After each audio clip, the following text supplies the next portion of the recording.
Assalamualaikum warahmatullahi wabarakatuh. Perkenalkan, nama saya Ade Juwita Aryani dengan NIM G1E122014.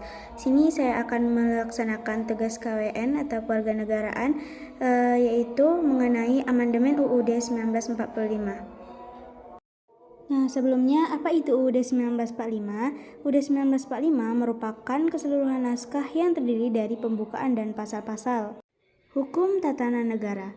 Menurut Christian van Vollenhoven, hukum tatanan negara mengatur semua masyarakat hukum atasan dan masyarakat hukum bawahan menurut tingkat-tingkatannya, yang masing-masing menentukan wilayah atau lingkungan rakyatnya sendiri-sendiri.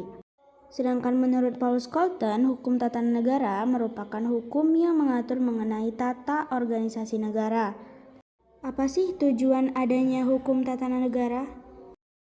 Nah, tujuan dibentuknya tata hukum negara adalah untuk mempertahankan, memelihara, dan melaksanakan tata tertib di kalangan anggota masyarakat dan pemerintahan dan bagian-bagiannya. Amandemen. Amandemen itu menurut KBBI merupakan suatu usulan perubahan undang-undang yang dibicarakan dalam DPR. Nah, pengertian lain menegaskan bahwa amandemen ini merupakan penambahan pada bagian yang sudah ada.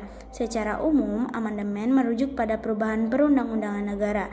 Jadi bisa dikatakan bahwa amandemen itu adalah suatu perubahan yang dilakukan terhadap undang-undang yang telah ada. Bisa dapat berupa penambahan, pengurangan. UUD 1945 telah mengalami amandemen sebanyak 4 kali, yaitu yang pertama pada tahun 1999 tanggal 19 Oktober, di mana pada amandemen pertama yaitu mengenai presiden dan wakil presiden dapat memegang jabatan selama 5 tahun dan sesudahnya dapat dipilih ke dalam jabatan yang sama untuk 1 kali masa jabatan. Lalu yang kedua pada pasal 14 mengenai kewenangan gerasi, amnesti, abolisi, dan rehabilitasi. Lalu pada pasal 20 yaitu bahwa DPR membentuk undang-undang.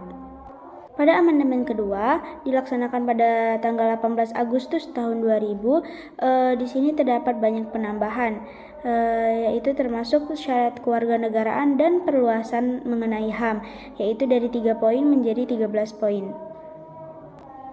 Pada amandemen ketiga pada tanggal 10 November 2001, di sini terdapat pembaharuan di mana presiden dan wakil presiden dipilih dalam satu pasangan secara langsung oleh rakyat. Lalu yang kedua, presiden merupakan orang Indonesia asli, dan yang ketiga, capres dan cawapres merupakan warga negara Indonesia sejak lahir. Pada amandemen keempat yaitu pada tanggal 10 Agustus 2002, di sini terdapat suatu usulan pasal 9 ayat 1 di mana negara berdasar atas ketuhanan yang Maha Esa yang akan ditambahkan dengan kewajiban menjalankan syariat Islam bagi pemeluk-pemeluknya. Namun usulan ini ditolak.